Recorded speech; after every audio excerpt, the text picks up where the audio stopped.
Well, good morning, everyone, and welcome to Thursday, October 26th.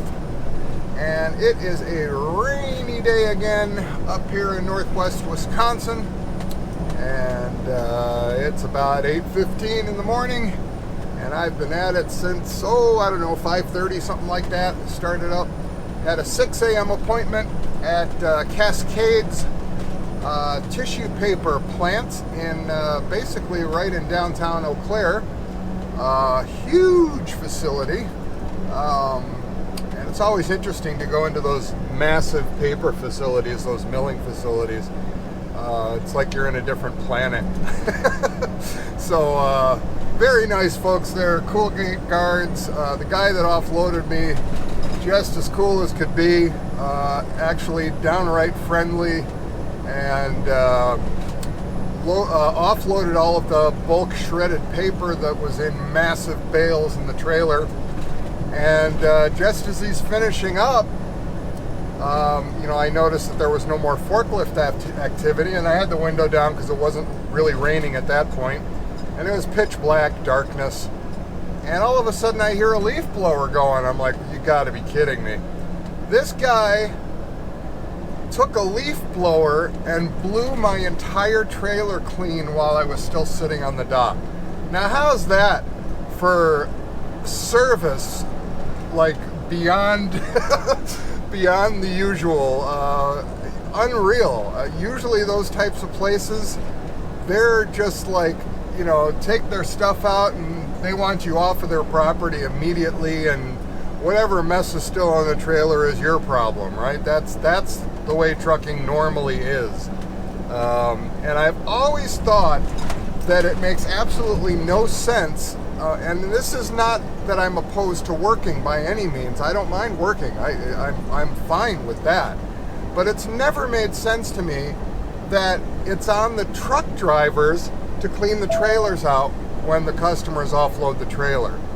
It's just illogical, because for them, they have the trailer on their dock. In other words, they can walk right into the trailer and walk right back out. It takes a few minutes to grab a broom and just sweep the damn trailer out when it's on a dock like that. But the unfortunate reality is that most of the time, almost all of the time, we as drivers, we're not in that dock area. We're not even allowed on the dock. We're sitting in our truck. So they finish the offload, and then they, turn your light green and basically want to kick you off their property as quickly as they can. And so, all of a sudden we have a trailer that's full of garbage from their offload. And it's like, and now it's our problem. And where do we put it? You can't just, sweep or blow out a trailer and dump all of that garbage on somebody else's property, right? Or at least you shouldn't. Why does that become somebody else's problem and somebody else's garbage? That should be theirs. But anyway, I won't go off on that whole tangent. Well, I already did, but I won't continue going off on that tangent. It's just that I was amazed that this guy went and took a leaf blower and blew my trailer out. I thought, wow, that is something else. What a cool dude. So yeah, left there with a spotless trailer, and went the 3 or 4 miles over to Eau Claire, Menards, and to the Menards World Headquarters, and dropped that trailer and picked up a loaded trailer, and we are now hooked to that loaded trailer. And that loaded trailer is going to a place that I haven't been in a while, and I was kind of starting to miss it. We're going to Holiday City, Ohio, Menards Distribution Center in Holiday City, which is 500 and some odd miles from Eau Claire, which is perfect. So my rock star dispatcher, Eugene is the man. Got me a nice trailer to Holiday City.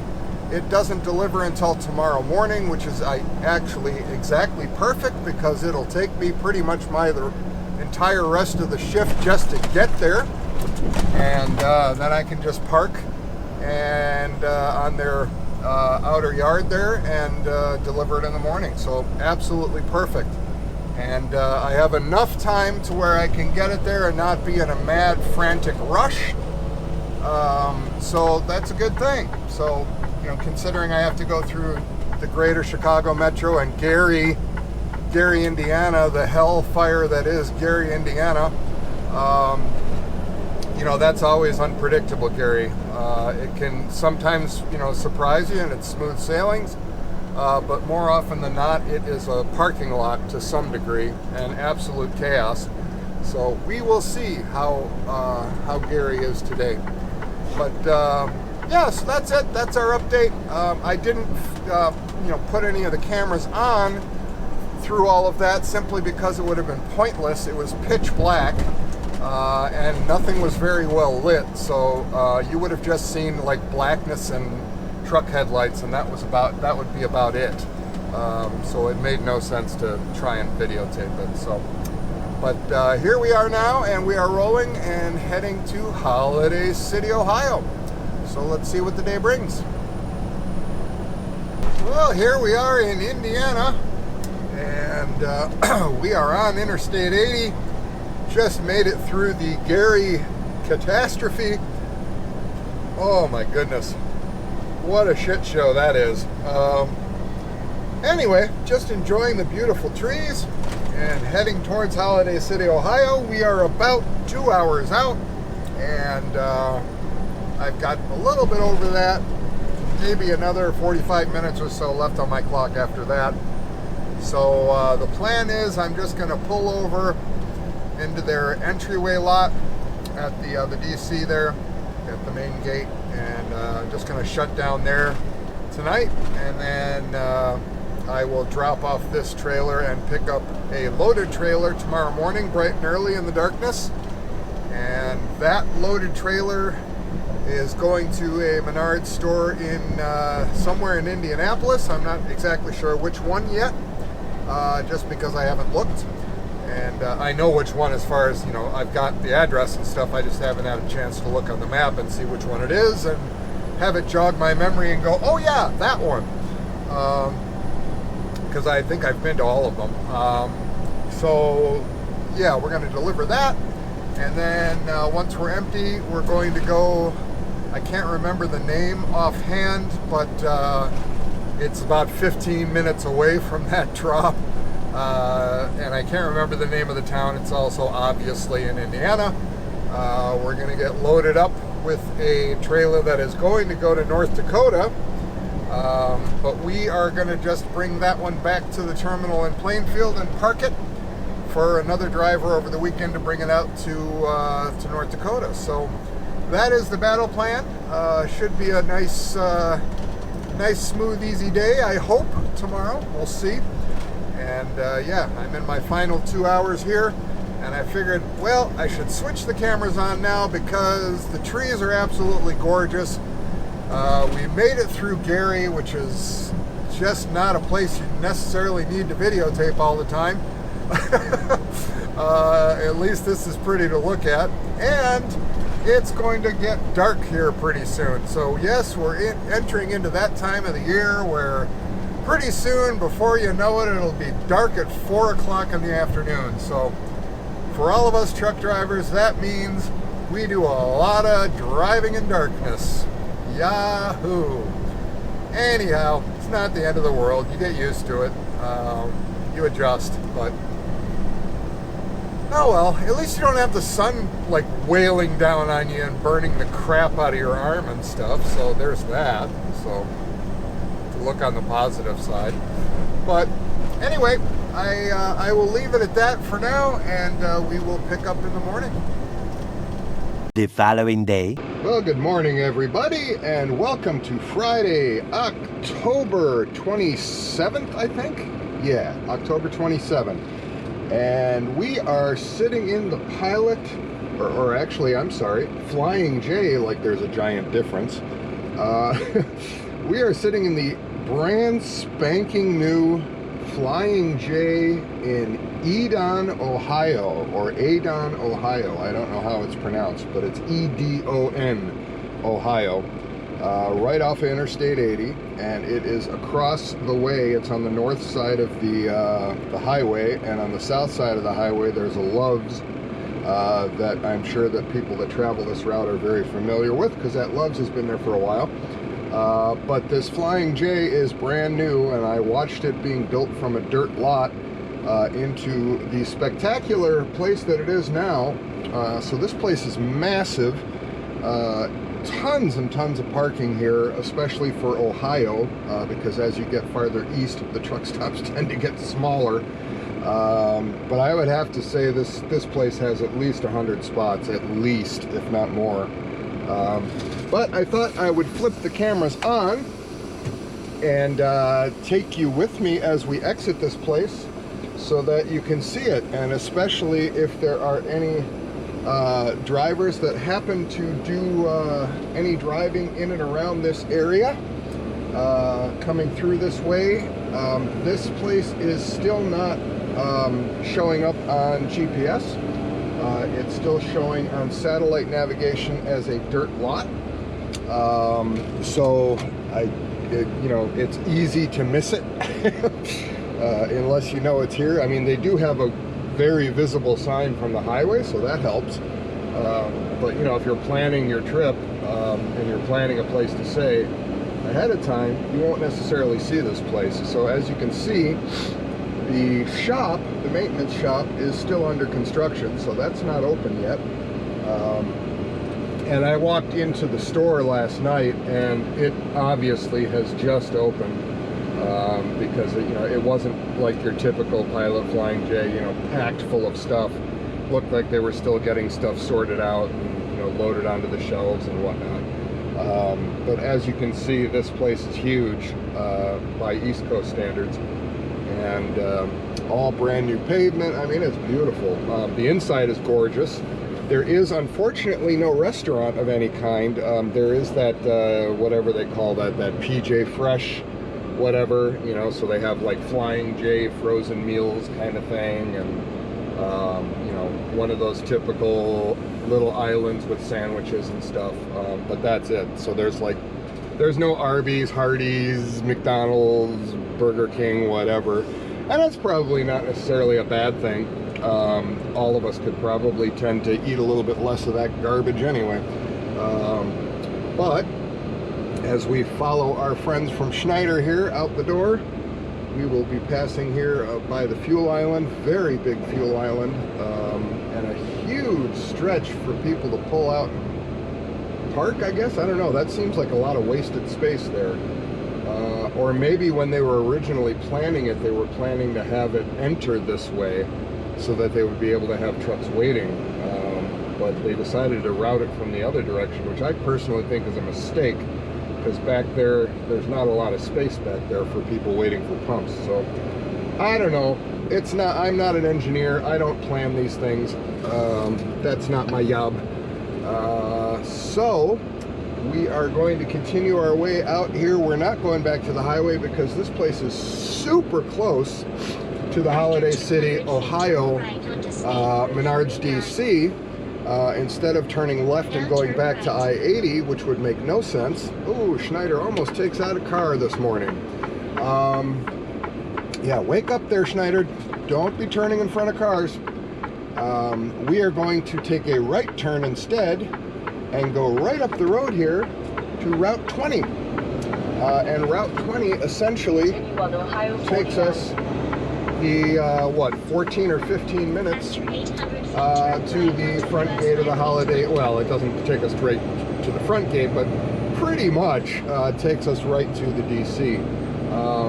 So for any of my fellow MNS1 drivers or any folks that do have to visit the Menards Holiday City, Ohio distribution center, this Flying J is an absolute godsend.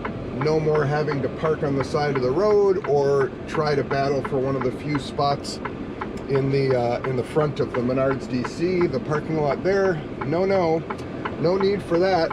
There is a full service truck stop there. Oh, and by the way, they've got a boatload of showers, and the washrooms are huge, brand new, and immaculate. And I checked the app this morning just for kicks and grins. It's 7:15 East Coast time, so it's 6:15 my time. And at 7:15 in the morning, there were 2 showers available, which is unheard of for any truck stop. 7:15 in the morning, usually you'll have 15 people deep in a line. It's like, don't even think about taking a shower in the morning unless you put yourself in line like 2 hours ahead of time.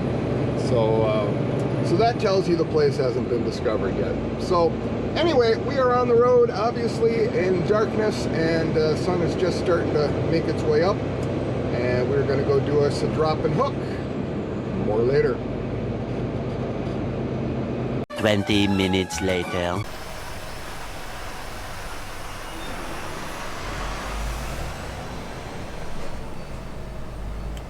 All right, well, we are back. Menards, DC, Holiday City, Ohio. We are delivering to the, what they call the XD building, which is the one off to our immediate right. And so we will drop the trailer that we have here and then probably have to go clear to the other side of the property to pick up our outbound loaded, which is probably in row S, like Sam. I've been here a couple times. And yeah, so let's see. Rounding this curve, make sure you do not hit that high curb. It is a beast of a curb, and it looks like people have wailed on it before. That will put a very bad spin on your day when you ruin a trailer. So, what is GP Transco doing? Ah, he's got a live offload. Haha! See that, GP Transco? We do it right. We do dropping hooks. None of that live load, live offload stuff at Menards. No, no, no. Everything we do is drop and hook. So he'll probably be here for the next 2 hours. Poor GP. Everybody, let's give some sympathy to our brother driver or sister driver with GP.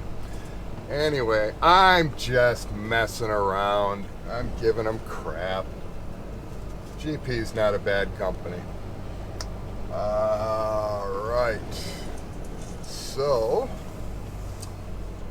we will park here temporarily, run in the office, and see where they want it.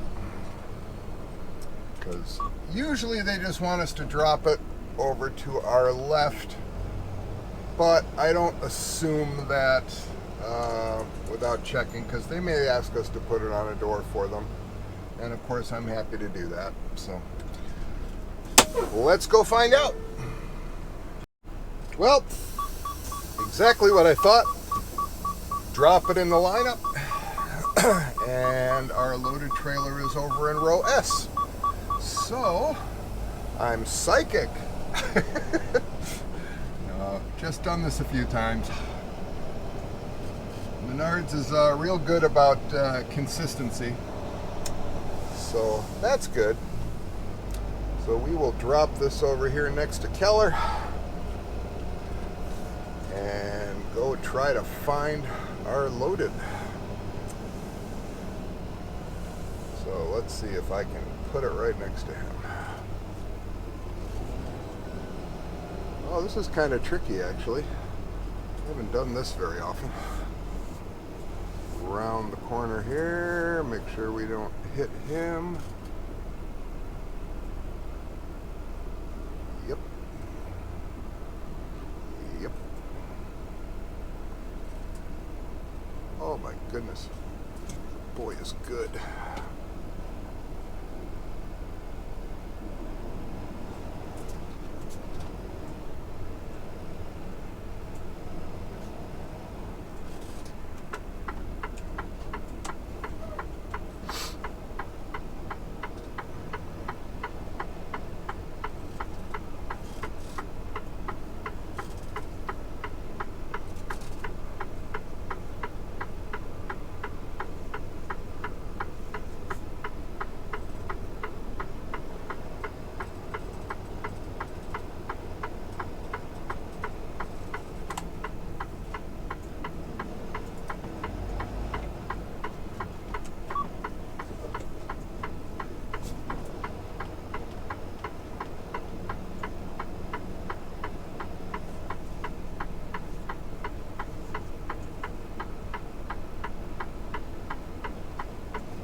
Well, we've been waiting here in at the Menards store in Indianapolis, suburb of Indianapolis, I guess you could say.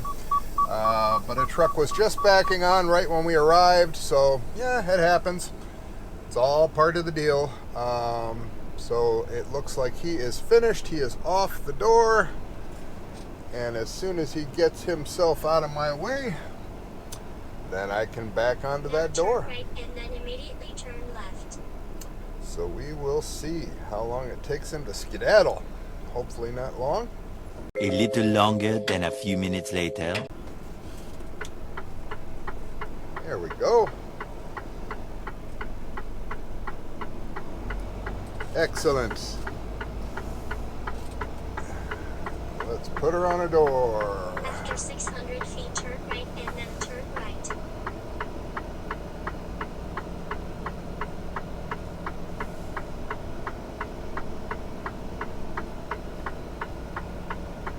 After 700 feet, turn left onto East 42nd Street.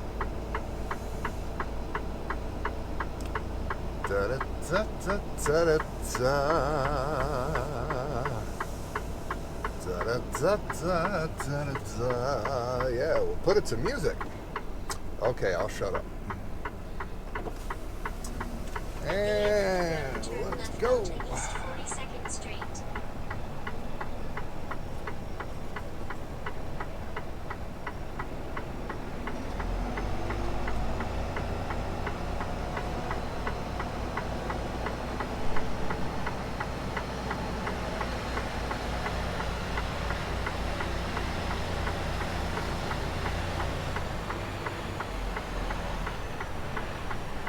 Just want to get her straight, and then I got to open the doors. Now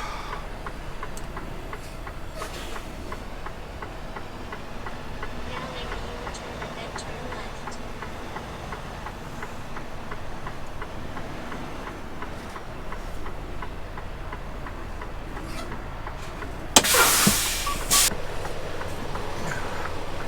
No idea what this guy thinks he's doing.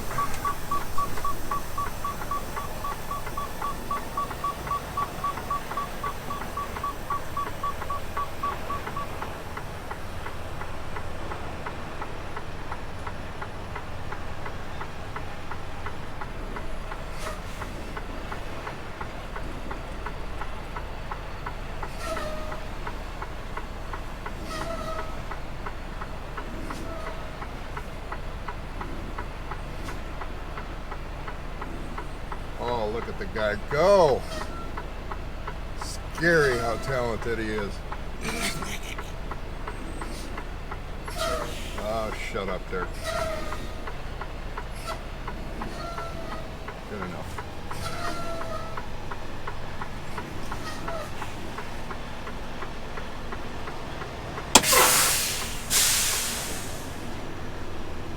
Landed.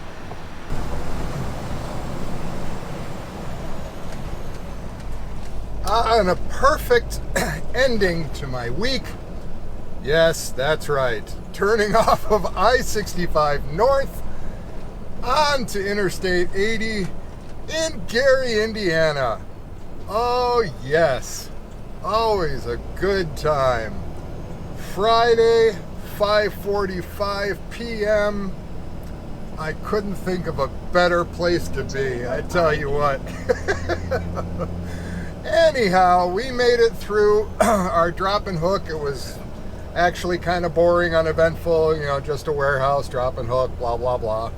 Been there, done that. Yeah, so now we are on lovely Interstate 80-94 combined, going through the Gary, Indiana area. It is always a shit show. And it's just getting dark, so I figured, well, better jump the cameras on and at least finish out the day. So we are, I don't know, maybe about 45 minutes to an hour, depending on this traffic, away from the Plainfield terminal. And I will park the truck, shut her down, and go home and have my weekend. Yes, it's a rarity in the trucking business. I'll tell you what, having Monday through Friday with weekends off, it's a beautiful thing. So Anyhow, that does it, I think, for this week. And I wish everybody a wonderful weekend. Hope everybody has a good time. Stay safe, be good, behave, don't get arrested. And we will see you next week with more videos.